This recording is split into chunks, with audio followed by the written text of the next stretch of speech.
Magic's here, so it's a magical 2024.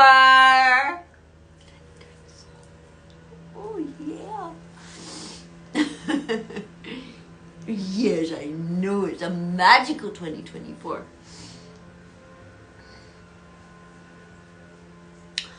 And I'm not like you guys. Oh, I wanted to go through some of the triple A's that came through.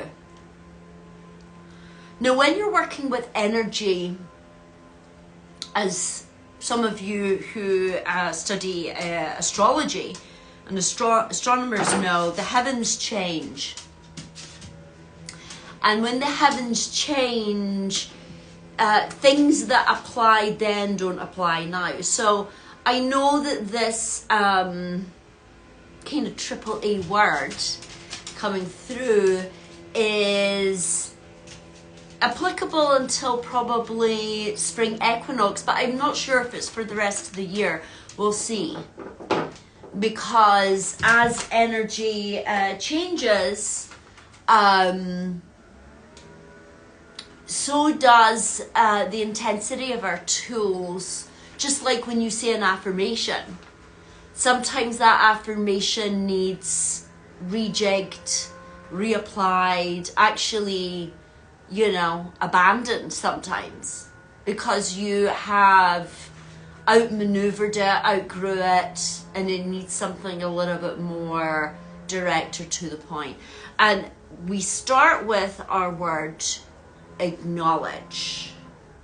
And that's kind of like what I'm talking about. We're acknowledging that affirmation might not be right for you. That affirmation might actually not be an affirmation because it includes the negative, i.e., I am a non-smoker, right? Smoking's still in there. The mind focuses, doesn't matter what you put in front of it, the mind will focus on sometimes what you don't want. So acknowledging when there are affirmations that you need to abandon, maybe even resolutions that you need to abandon. Maybe there are people listening to this in the future that are coming out of a 2-day bender, a 3-day bender. And they're acknowledging that they need help with their addiction, with their alcoholism, with the people that they have woke up around. So acknowledgement can be as profound, and you know, some of you on here who have been through that journey, that path of addiction. You know the stories that are, you just look around you and you say, that's it. And no one can quite tell when those moments are where people make that shift. I know when someone's cooked. I call it cooked. Cooked through. And they're just so ready. It's also like a ripeness, right? Acknowledging when you might not even like your job anymore. I think a lot of people stay in jobs longer than they should. I don't know if this is a phenomenon of the 2000s, but certainly in the 1990s, people left jobs every 3 to 5 years as a strategy to get better pay or, you know, opportunities or a better position that they couldn't get internally because, I mean, maybe someone wasn't leaving. And but I think people stay in roles and then they get burnt out. And I think a lot of burnout has happened during the global pandemic. And I also think that we have a little bit of distance from what occurred from 2020 to 2023. And I think 2024, it's almost like you can take a full breath of what you've kind of came out of. You know, businesses that have went to the wall. I just learned this morning, and those of you that know Ellie, Sweet Lady Jane closed its doors on New Year's Eve. 35 years it was here. I've had many a birthday cake from Sweet Lady Jane, you know. But also, I can't remember the time when I was in Sweet Lady Jane the last, or when I purchased something from there. So I can understand, you know, and the sadness is a lot of businesses with rents and rates. And I think that's something that needs to be really kind of looked at, because acknowledging the physical space is where we commune in our communities. But they're almost like making it untangible for a small business to have those cutesy little stores that we used to see in pockets of our cities. So just things like that. Also, acknowledge. To acknowledge means to admit the existence of.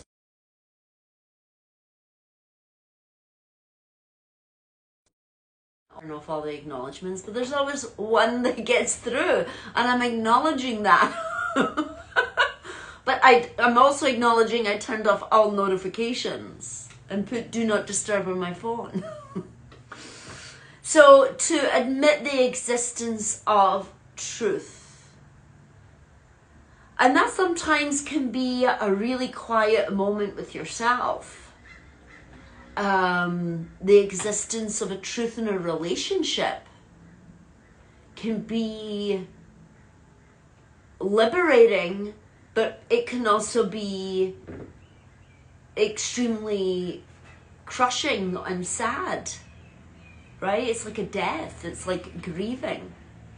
And also I think acknowledging the existence of truth sometimes is that death of the... I wouldn't say it was a lie. I would say it was a denial of the truth.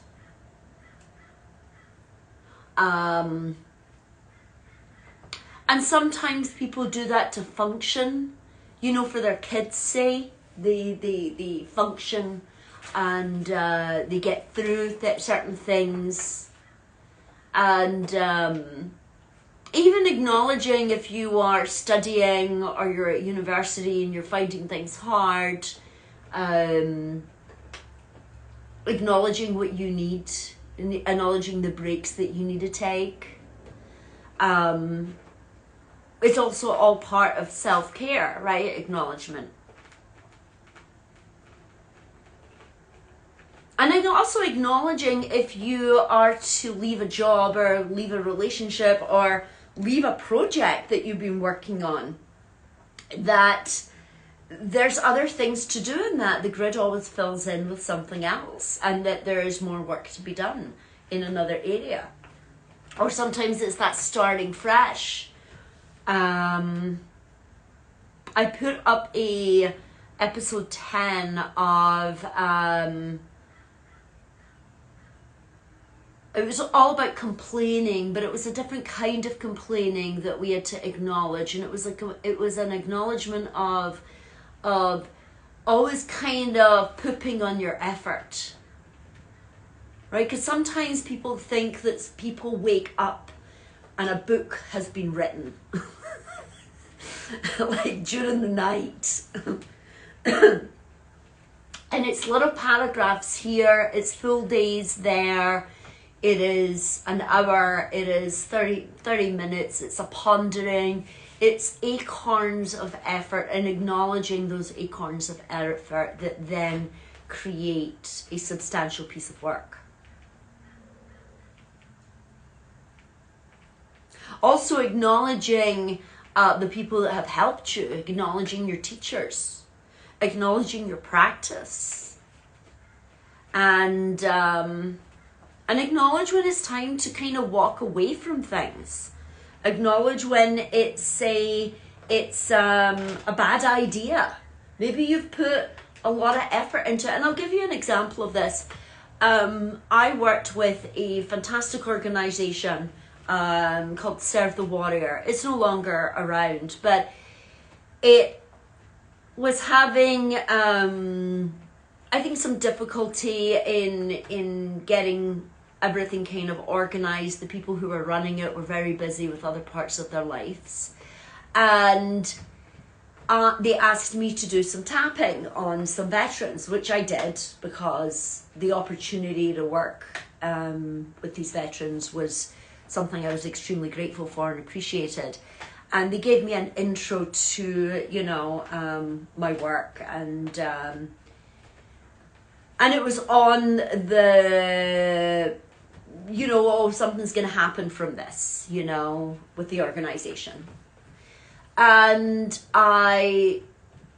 we couldn't actually release the footage because it was so intense.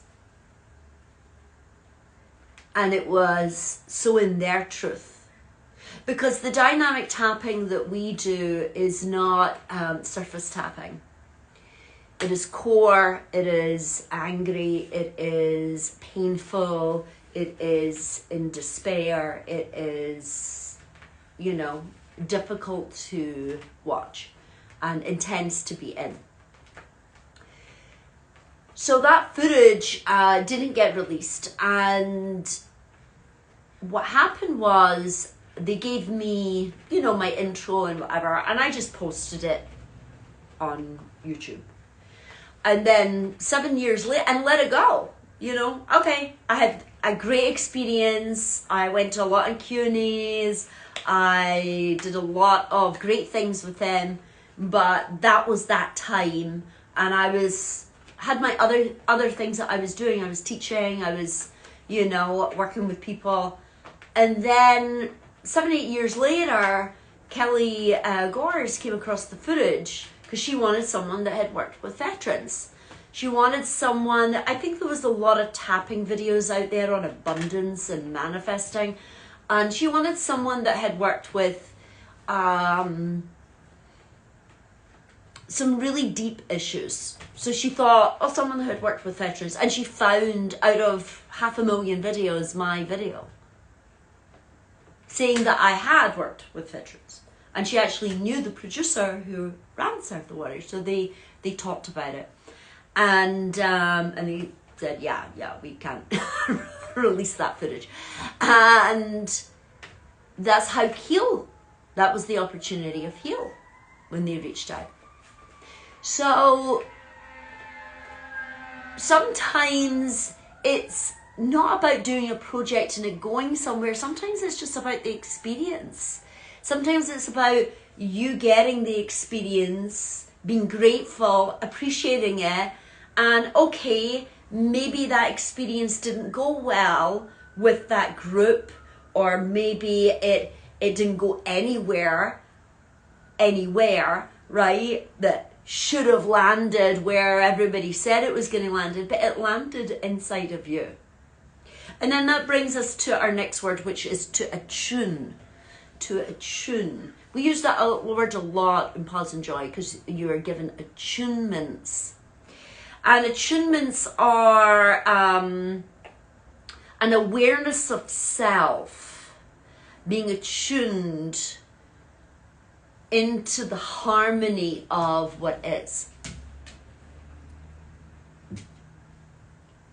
It's kind of like, you know, when people are talking about reading energy and knowing how to read energy, but they don't know how to read a room. It has to translate into your environment. You being attuned to the universe, spiritual conscious energy, whatever you want to call it, is also attuning you to your situation. You know, people have come to me and been attuned and realized, oh, I'm not an actor, I'm a director. I'm not a person that should be working in this company. I need to start my own company.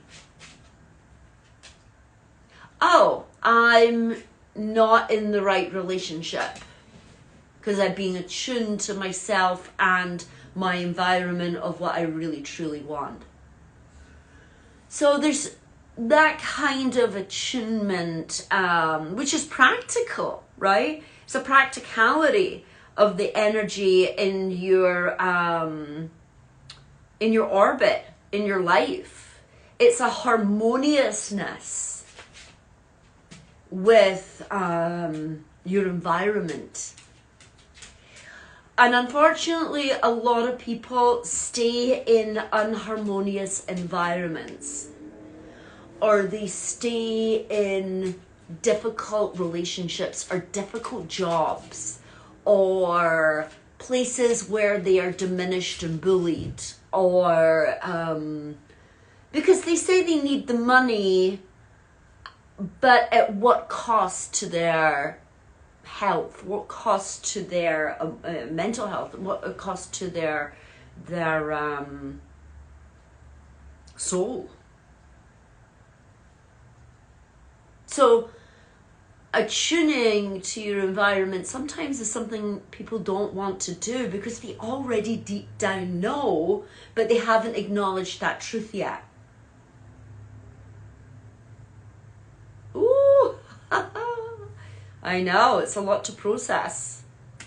And our last one, alacrity, I don't even know where this word came from. I don't think I've ever heard it before. And alacrity is like a joyousness, a kind of speedy interest, a zest, a lively action. You know, when you're like, oh yeah, I want to do that. And I like that it's a quickness. It's not quite enthusiasm.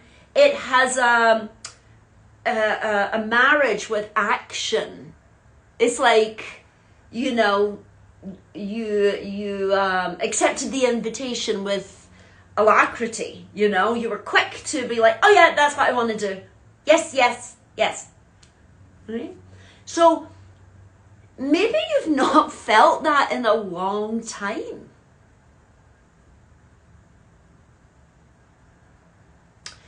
And I invite you to wonder what that would be in your life. What would bring this kind of quickness coupled with enthusiasm, a cheerfulness of agreement, of acknowledgement of like, yes, yes, that's it. That's what I want to do. That's the one. What is it that you maybe denying yourself?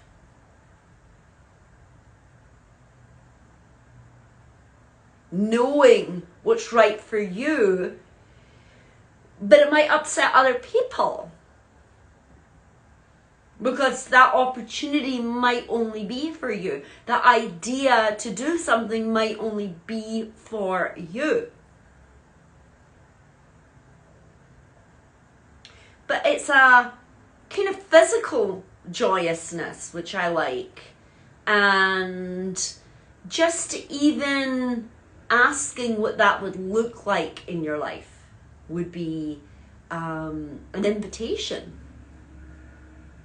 to the universe to say, this is something that I want to experience.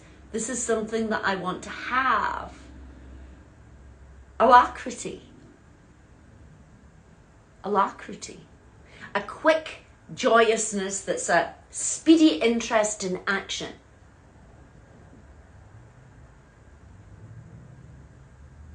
Yes, yes, yes, yes, yes, yes, yes. Right. So when we know these words sometimes, we're like, yes, that's what I want. That definitiveness, right? And that burns away a lot of the fogginess that sometimes we experience. But sometimes that fogginess is we're the one holding the fog machine. Because again, we're not in acknowledgement, because acknowledgement, let's go back again, is the admittance to the existence of the truth. because in the truth, it's going to sometimes shatter what I don't want to see. So I'm using the fog machine so that I don't have to see. So once we do see, we then have to see where it is in alacrity, because sometimes when we see the admittance of the truth, you shut down, you go to sleep, you need a super nap, you start getting distracted, you go off and do other things that will help other people rather than do what you need to do. Oh, let me help you build your website, help you do all of that, because then I feel like a do-gooder. But I'm not actually admitting what it is that scares me about what I need to do. So those are our 3 words. Acknowledge. Acknowledge, this makes me feel I'm on the right path. This makes me feel there's something here. This makes me know that I know. Attune. Attune to yourself. Attune to the situation. Am I actually really attuned to what's happening at this luncheon? Am I actually acknowledging what is being said here? Or am I just guzzling another glass of wine because I don't want to acknowledge the truth, that I don't want to be here? Admittance. Alacrity. That joyousness, that physical, speedy interest. So these are our 3 triple A's between now and the Spring Equinox, I would say, and then we'll revisit it. Maybe go get some juggling balls and write them on the balls. Or maybe just get a little plaque or something, or write them on your mirror.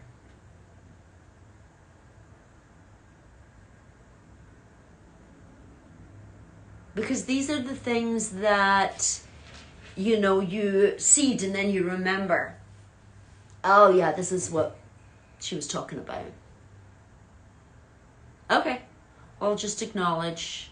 I'm going to acknowledge that I'm really nervous about this opportunity. But you know what? I'm going to go into my alacrity and I'm going to attune myself to this new opportunity.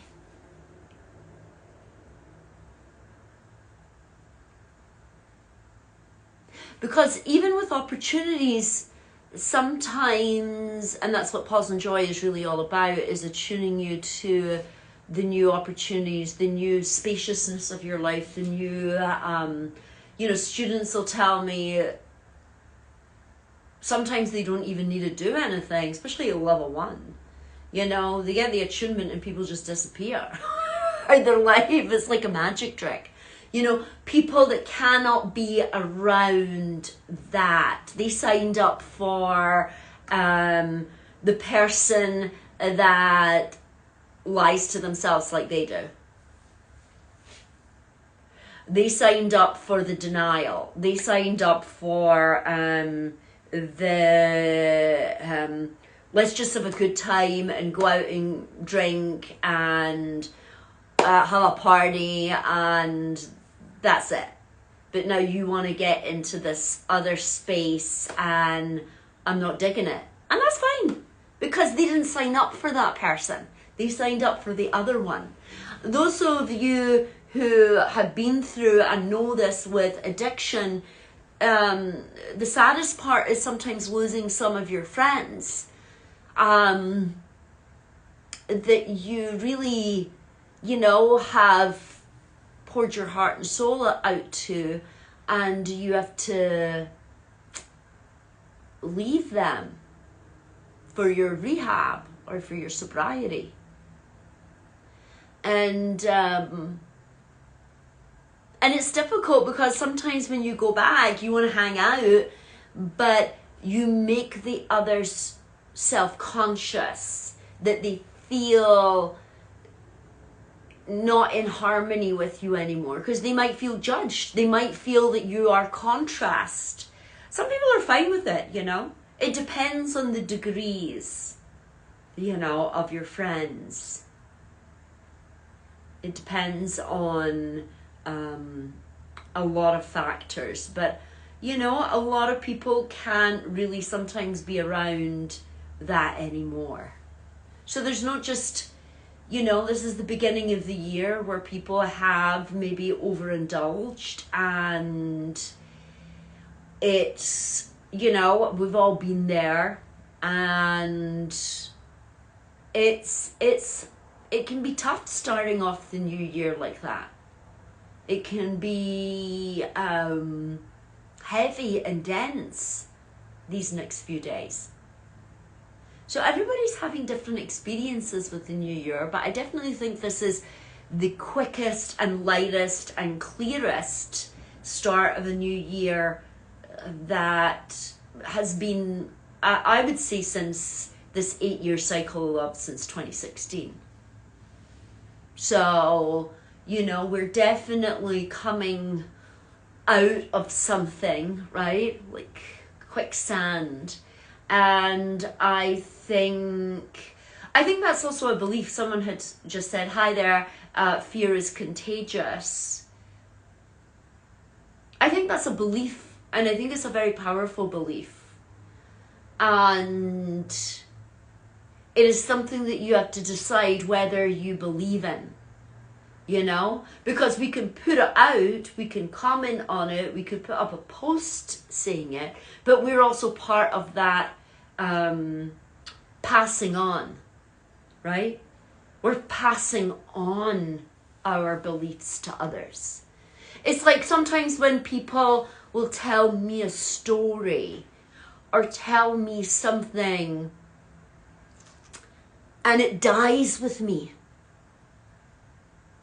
because no one else needs to know that gossip or that belief or that messed upness. It's a great story. It's a great narrative, but I'm also infecting other people, and it's very subtle.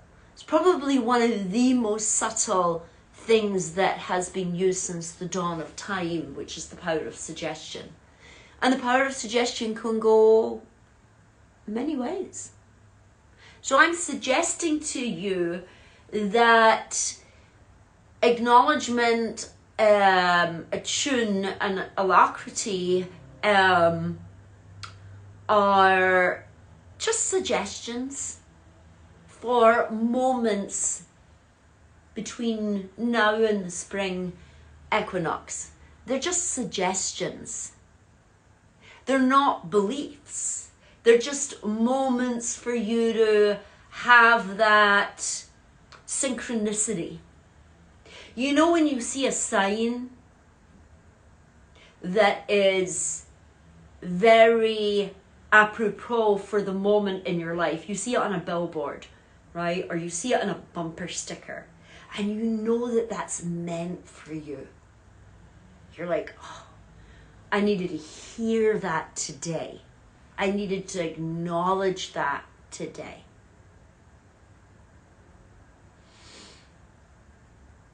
What happens with the human brain is when you're constantly only looking for positive things on your feed, or constantly pulling tarot cards for moments, right? It starts to dilute that meaningfulness, because then it gets into kind of a weird, like being neurotic.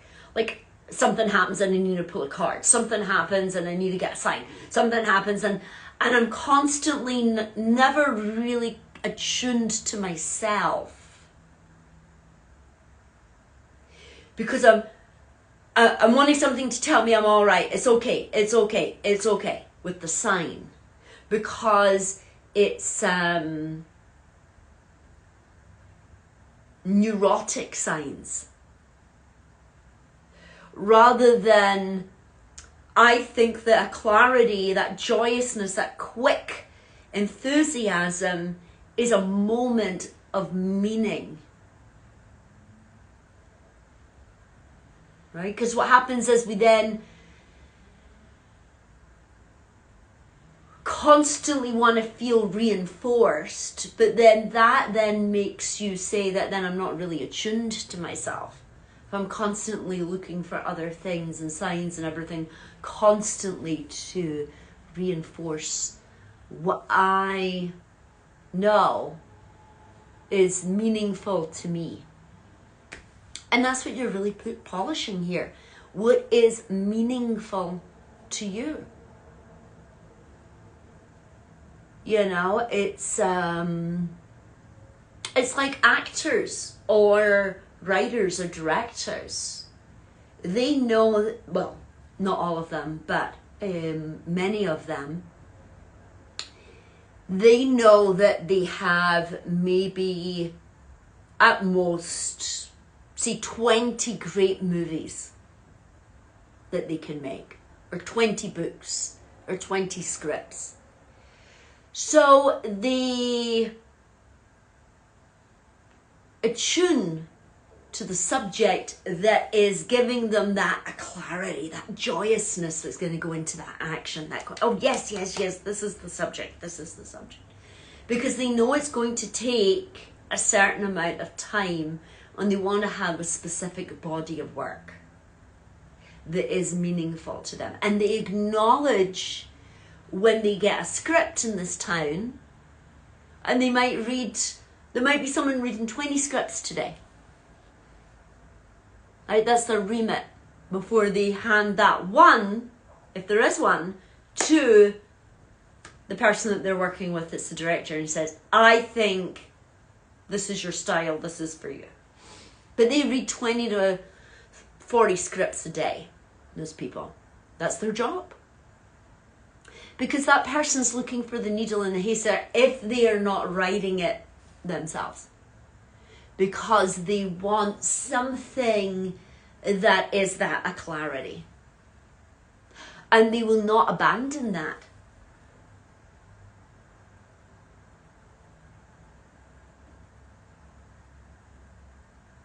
Some do. Some do. Some start off with that acknowledgement of what they want to have their, spend their time and energy on, and you know, they're putting out the story, and they have that clarity, and you tune into it, and then, you know, the success comes. The success always comes, and then they start to let go of being attuned to what it is that is their clarity. And they don't acknowledge, you know, their talent or their work. So there's many different levels to it that you can, and I just wanted to let you know that you're not here for a long time. You know, time has also been coming up, acknowledging that. Acknowledging, and I think the pandemic gave you that, like acknowledging who you want to spend time with, right? Acknowledging that your projects aren't going to write themselves. I said this to one of my students who lived with me many, many years ago, and she was like, oh God, which book are you writing now? Like level 2, chapter 7, paragraph 3, you know? I was like, yeah, something came through yesterday and I had to put it in, you know, and the books grew and grew and grew over 20 years. But, you know, I acknowledged that that was my clarity, and I was attuned to that. And now, and, you know, she would be writing as well, and she learned, you know, that I used to always say, well, the books aren't going to write themselves. So I have to sit down and, you know, transform them. And it's like anything, right? Whatever you want to make today. You know, acknowledge what your body is wanting to eat. Does it want something salty? Is it wanting fish? Is it wanting some fats? Is it wanting avocado? What is it wanting?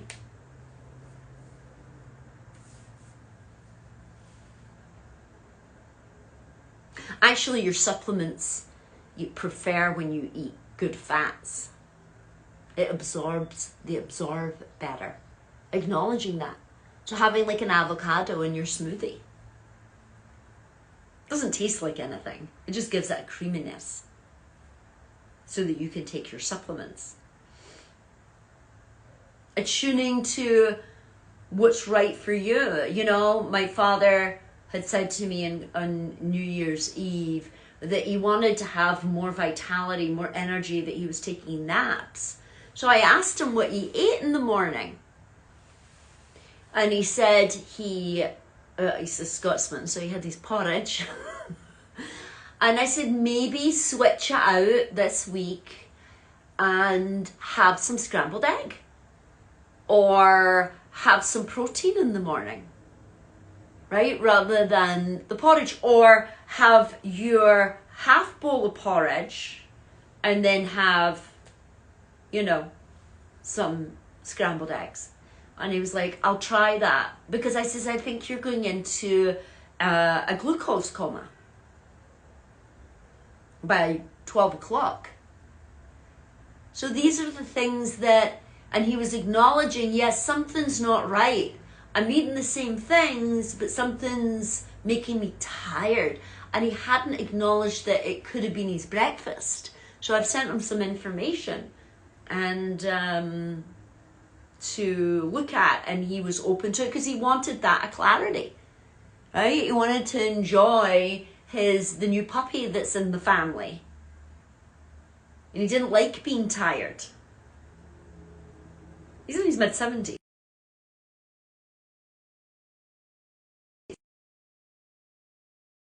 See you all. And happy 2024. Acknowledge, attune, alacrity. I'd never heard that word before, so, but I like it. I like that word. So I will see you soon, and love to all your families and your pets and the people in your life, and have an amazing January. Let's just start with January. Yes, alacrity. Mwah, mwah, mwah. Good to see you all. What a year we're all gonna have, right? What a year. I look forward to seeing some of your projects come to life and some of your own acknowledgements that are liberating, and, you know, you collapsing those fears.